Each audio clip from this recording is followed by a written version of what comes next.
आप लोग को विदित होगा कि भारत में of roll on roll employees किसी भी क्षेत्र में काम करते हैं, चाहे वो गवर्नमेंट में हो या कोई प्राइवेट इंस्टीट्यूशन हो या फिर कोई एमएसएमई सेक्टर में हो।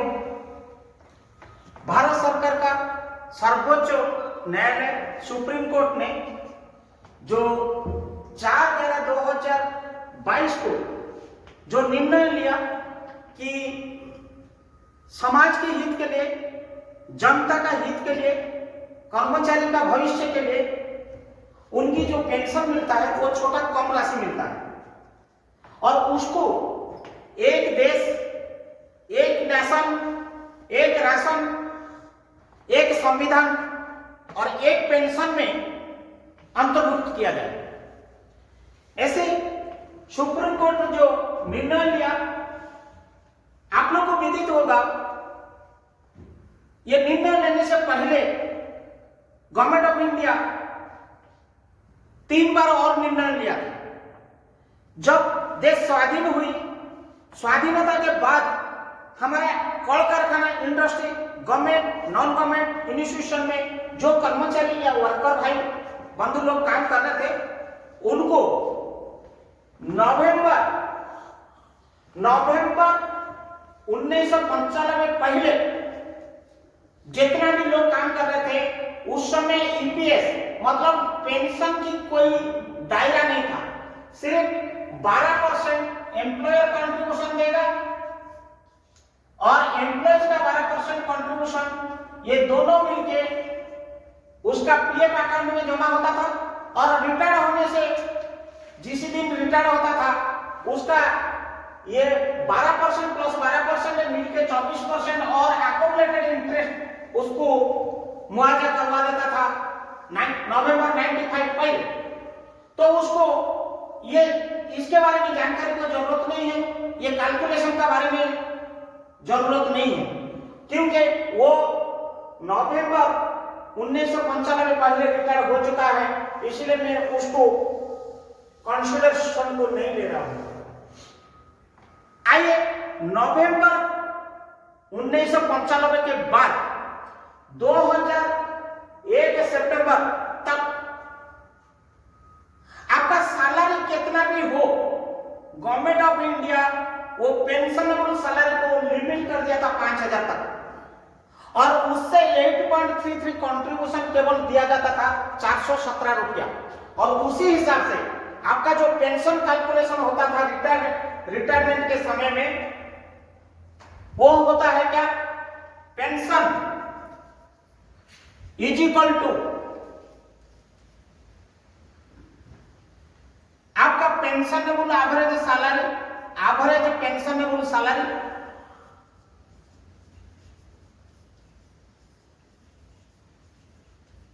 Into number of years contributed,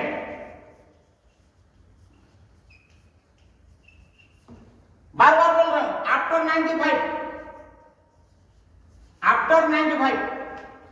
divided by 70। आप आइए उस समय आपको कितना था पेंशनेबल सैलरी, हो सकता है आपका 6000 हो सकता है आपका 7000 हो, बट कैलकुलेशन जाएगा 5000 में। और 5000 सपोज आपने 2001 में रिटायर हो गए, तो मैंने 5 साल रहा, 5 years इंटू 5000 डिवाइडेड 70, जो भी कैलकुलेशन आएगा that is your very मिगर amount. Now question is arising, Bharat सरकार ने 1 अक्टूबर 2001 से लेकर एक अमेंडमेंट लाया, फिर अमेंडमेंट लाया कि ये छोटा सा अमाउंट नहीं होता है, क्योंकि 1/1/1997 में आपका पे रिवीजन हो गया था और जब पे रिवीजन हुआ, बेसिक प्लस ये पेंशनेबल सैलरी जब ऊंचा हुआ, उस समय उन्होंने क्या किया, वो लिमिट को बढ़ाकर 6500 कर दिया। जब 6500 कर दिया तब उसका 8.33 जो कंट्रीब्यूशन के हिसाब से 442 रुपया देने लगा और कैलकुलेशन उसी हिसाब से लगने लगा। ये केवल पेंशनेबल सैलरी जो 5000 कैलकुलेशन कर रहे थे, यहाँ पे फिर 6000 into number of years divided by 70 हो गया। उसके बाद क्या हुआ, ये पीरियड जब चला तो अगस्त 2014 तक ये 6500 का लिमिट हुआ। माय डियर फ्रेंड्स, यहां पे क्या हुआ, फिर 2007 में आपका फिर पे रिवीजन हो गया। जब पे रिवीजन हो गया, फिर बेसिक पे दिएगा 6500 से लिमिट पार हो गया। जब हो गया, भारत सरकार उसको भी निर्णय लेखा देखा, सोचा, फिर उसको क्या किया, ये 6500 के जगह में 15000 लिमिट कर दिया। जब 15000 लिमिट कर दिया, अभी आप लोग को 1250 रुपया ईपीएस खाता में कटिंग हो रहा है कांस्टेंट, इसलिए कटिंग हो रहा है। और जो लोग अभी रिटायर कर जा रहा है, उन लोगों को ये पेंशन अमाउंट कितना होता है, एवरेज पेंशनेबल सैलरी मतलब 15,000 into number of service divided by 70, जो भी 3700 या 800 जो भी जिसका नंबर ऑफ सर्विस में, वो आप लोग का पेंशन अभी तक मिल रहा है। ये क्लियर हुआ। अब क्या हुआ, 4/11/2022 वो ऐसे एक दिन है, सारी एम्प्लॉइज के लिए खुशियां का दिन आया, और वो माननीय सुप्रीम कोर्ट ने एक जजमेंट दिया। वो जजमेंट में दिया गया, जो भी एम्प्लॉइज इच्छुक है वो हायर पेंशन ऑप्शन ऑप्ट कर सकता है एक्चुअल उसका सैलरी हिसाब से। उसका कोई लिमिट नहीं है, ना रहेगा 5000 लिमिट, ना रहेगा 6500 लिमिट, ना रहेगा 15000 लिमिट। एक्चुअल उसका सैलरी के हिसाब से उसको पेंशन मिलना चाहिए, और मिलेगा। जब मिलेगा तब उन्होंने अब दिया है कि 3 महीने का महल, आप लोगों को मैं बार बार बोल देता हूं, ये जजमेंट आया है 4/11/2022, और ये जजमेंट से 3 महीना 3 months means 03/03/2023 is the last day to submit the option form। अरे भाई, ऑप्शन फॉर्म भरेंगे, काय के लिए भरेंगे, पहले तो हम समझे हमको बेनिफिट है या बेनिफिट नहीं है, तब हम भरेंगे। ये कंफ्यूजन सारा भारतवर्ष में लगभग 13-14 करोड़ जो एम्प्लॉइज हैं, प्रत्यक्ष और परोक्ष रूप में जहां काम करते हैं, उन लोगों का कंफ्यूजन है। मैंने सोचा कि मेरे जो एक्सपीरियंस, मेरा तो तजुर्बा आप लोग को साझा करो, आपका कंफ्यूजन दूर करो। तो इसीलिए आइए मैं एक एग्जाम्पल के लेते हुए आपको मैं बताऊंगा, ताकि कि आपका जो कंफ्यूजन रहा है वो पहले क्लियर हो जाएगा। मैं मेरे नाम पे पीके प्रमोद कुमार, पीके इज एम्प्लॉय, माने मैं एक एम्प्लॉय, मैं कहीं एक संस्था में काम कर रहा हूं, कोई फार्म में काम कर रहा हूं, और आप लोग यही सोचो, आपका नाम लेके मैं बोल रहा हूं मनोज, मेरा पीके के जगह में आपका नाम मनोज रख लीजिए, और वो व्यक्ति या मैं रिटायर होने जा रहा हूं 30/6/2024 में। क्लियर हो गया? मैं 2024 बोल रहा हूं, आप लोग हिसाब कर लीजिए 2030 किसका होगा, 2042 किसका होगा, 2050 किसका होगा, हो सकता है 2020 किसका होगा, या 2023 किसका होगा। आप लोग अपना हिसाब से रखिए। मैं एक एग्जाम्पल ले रहा हूं। ये एग्जाम्पल में बाबू मैं क्या लिया हूं, आप लोग समझिए। मैं डिटेल से एक पीके का लिया हूं। क्या लिया हूं, उसका डेट ऑफ रिटायरमेंट 30/6/2024, कोई कंफ्यूजन होने की जरूरत नहीं है। पेंशनेबल सर्विस 30 इयर्स, आप देख लीजिए, नवंबर 95 से लेकर ये जून तक उसका 30 साल होता है। कैलकुलेशन कर लीजिए। यहां पे एक रोचक चीज मैं बोल रहा हूं, जो जजमेंट में दिया गया है, जो जजमेंट में दिया गया है, अगर कोई व्यक्ति नवंबर 95 के बाद सर्विस किया होगा अगर उसका कंटिन्यूटी ऑफ द सर्विस 20 साल हो गया होगा तब वो 2 साल का, ये 20 साल का जगह में 2 साल अतिरिक्त कैलकुलेशन होगा, 2 इयर्स एक्स्ट्रा कैलकुलेशन होगा। मतलब आपका मान लीजिए 25 साल हो गया नंबर ऑफ सर्विस, तो आपका या पीके रिटायर हो रहा है 2024 में, मतलब उसका नंबर ऑफ सर्विस कितना हो गया 30, लेकिन 20 से ज्यादा हुआ। जब यहां पे नंबर ऑफ सर्विस कैलकुलेशन आएगा तब वो हो जाएगा +2 इयर्स, मतलब 32 साल यहां पे कैलकुलेशन होगा। कंफ्यूजन नहीं होना, मैं नहीं बोल रहा, ये जजमेंट के ऑर्डर है। 20 साल से अगर किसका हुआ उसको आड़ा होगा 2 साल कैलकुलेशन आइए, तो पीके रिटर्न होगा 30। आइए उसका एवरेज सैलरी, मतलब बेसिक प्लस डीए को एवरेज सैलरी कहा जाता है। लास्ट 60 मंथ का, माने लास्ट 60 मंथ का एवरेज सैलरी मेरा आया 1,94,000। मेरा basic plus DA average salary 1,94,000। इसको हो सकता है किसी का 10,000, किसका 50,000, किसकी 90,000, वो आप लोग अपना हिसाब किताब कैलकुलेटर मार के करना। मैं एग्जाम्पल ले रहा हूं, मेरा पीके का पीके का 1,94,000 सपोज है। एक्चुअल सैलरी रिसीव, मतलब आज डेट में रिसीव कर चुका हूं और 2024 तक मेरा जो पीरियड है जो रिसीव है होने वाला है उसको रिसीवेबल बोलता है। अप टू जून मेरे को कब तक रिसीव हो चुका है, नवंबर 95 से लेकर आज तक प्लस जून 24 तक मेरे को जो मिलेगा, ये टोटल अमाउंट जो है मुझे मिल रहा है 2,64,96,009 रुपया। किसी को कोई डाउट नहीं होनी चाहिए, मैं एक एक बता रहा हूं क्योंकि कंफ्यूजन दूर होना बहुत जरूरी है। मेरा सैलरी इतना और मुझे ये पीरियड से मेरा रिटायरमेंट तक मुझे मिल रहा है 2,64,96,009 रुपया। क्लियर ना? अब आइए टोटल एम्प्लॉयर कंट्रीब्यूशन, जो हमारा जो संस्था में मैं काम कर रहा हूं, जो संस्था में, इंस्टीट्यूशन में, फार्म में, गवर्नमेंट में, एमएसएमई में, जहां मैं काम करता हूं, वो कंपनी ने 12% हिसाब से जो कंट्रीब्यूशन मैं 12% दिया, वो भी 12% देगा।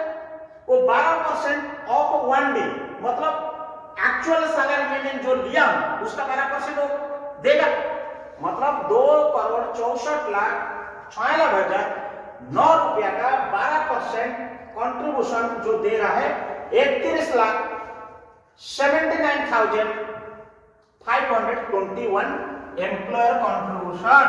मीन्स क्या है, ये पैसा मैं जो संस्था में काम कर रहा हूं वो संस्था मेरे को कंट्रीब्यूशन दे रहा है। ये क्लियर हो गया? ये है डाटा डिटेल्स। एक व्यक्ति इतना ही हायर पेंशन स्कीम ऑप्ट करना है या नहीं करना है, ये कैलकुलेशन में आएगा, इतना ही डाटा। आइए, मैं एक व्यक्ति 2014 में पीके रिटायर करेगा और पीके अगर ये जो हायर पेंशन स्कीम सरकार ने दे रहा है और सुप्रीम कोर्ट को जजमेंट के हिसाब से मैं ऑप्शन भरूं या ना भरूं। प्रथम यह होता है कि मैं एक एम्प्लॉय हूं और मैं ऑप्ट नहीं करना चाहता, मैं ऑप्शन भरना नहीं चाहता। अगर नहीं भरूंगा तो मेरा कैलकुलेशन मैं पहले आप लोग के सामने रखता हूं। Pensionable salary and contribution to EPS employ pension scheme not opted, अगर मैं ऑप्ट नहीं करता हूं। आइए, यह है serial number 2A, pensionable period 2B, salary in number of months 2C, pensionable salary in rupees 2D, monthly pension contribution at the rate of 8.33% in rupees 2E, total pension contribution in rupees 2/8, that is 2C number salary in number of months and 2E 8.33 में contribution कितना किया, total pension contribution. ये column के बारे में किसी को कुछ सोचने की नहीं है। अगर मेरा स्लाइड को स्लो मूवमेंट करके देखोगे तब आपको पता चल जाएगा ये टेबल में पूरा क्लियर है, कंफ्यूजन नहीं है, किसी को पूछना नहीं।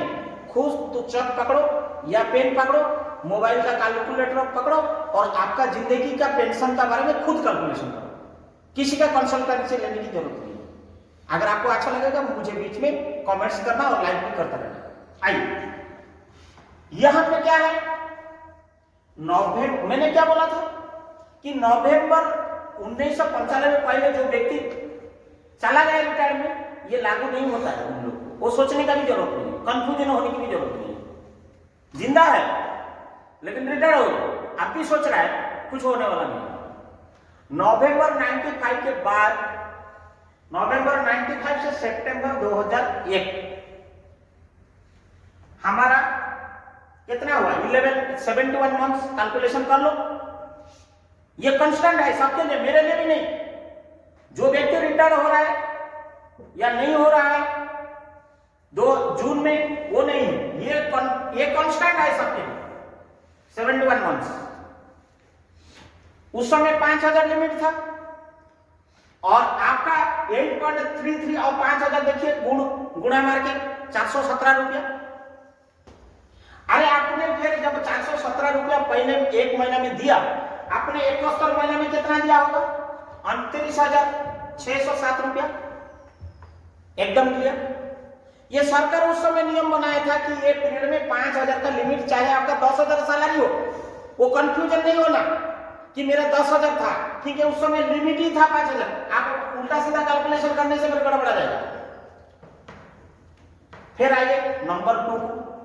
नंबर 2 में क्या है, सितंबर खत्म हो गया, अक्टूबर 2001 से लेकर अगस्त 2014 तक ये सरकार का रिजोल्यूशन आया, अमेंडमेंट आया था। मैं नहीं बोल रहा हूं, ये पारा नंबर 11.3 में और पारा नंबर 11.4 में ये अमेंडमेंट हुई थी कि ये लिमिट को बढ़ा के भाई 6500 कर दिया। उसी हिसाब से आपका अक्टूबर 2001 से अगस्त 2014 कितना हुआ, 155 महीना। मेरे लिए नहीं, ये पीके के लिए नहीं, ये सबके लिए, ये कांस्टेंट है, ये कंफ्यूजन होने की जरूरत नहीं। थर्ड पॉइंट में कंफ्यूजन होने का है, अभी तक ये क्लियर है। आइए 6500 और उसका अंडर रेट ऑफ 8.33 कंट्रीब्यूशन कितना हुआ, 542। आप देखिए 155 × 542, 84,010 रुपया आपका टोटल कंट्रीब्यूशन गया। माय डियर फ्रेंड्स, आपको ये क्लियर हो गया। अब आइए सितंबर, अगस्त गया, सितंबर 2014 से पीके रिटायर कब कर रहा है, 30 जून 2024 में। तो ये जो पीके यहां पे रिटायर कर रहा है, उसका टोटल मंथ कितना हुआ, 118, और उसका 15,000 लिमिट है। और मैं हायर पेंशन इसीलिए ऑप्ट नहीं कर रहा हूं, इसलिए मैं 15,000 रखा हूं। यहीं पे मैं प्लीज, अगर आप ऑप्ट कर देते थे ये फिगर चेंज हो जाएगी, क्योंकि आप ऑप्ट नहीं कर रहे हैं, क्योंकि आपने नया स्कीम को लेने का इच्छुक नहीं है। मतलब 2024 तक आपका यही फिगर रहेगा। एकदम क्लियर कि मेरा तनख्वाह बहुत ज्यादा है, ये कैलकुलेशन आपको नहीं लागू, क्योंकि आप ऑप्शन फॉर्म नहीं भर, आपका 15,000 ही लिमिट रहेगा। तो कितना हुआ, 1250। अभी आप लोग का देख लीजिए, चाहे ऑफ रोल हो, ऑन रोल हो, कोई भी संस्था में काम करो, 1250 रुपया कटिंग हो रहा है। और 1225 से पीके जब रिटायर कर रहा है, 118 महीना इंटू 1250, 1,47,500। एक व्यक्ति, I mean the PK, is going to retire 30/6/2024 और उसको पेंशन में टोटल कंट्रीब्यूशन उसको कितना दे रहा है, 2,61,117 रुपया without exercising the option.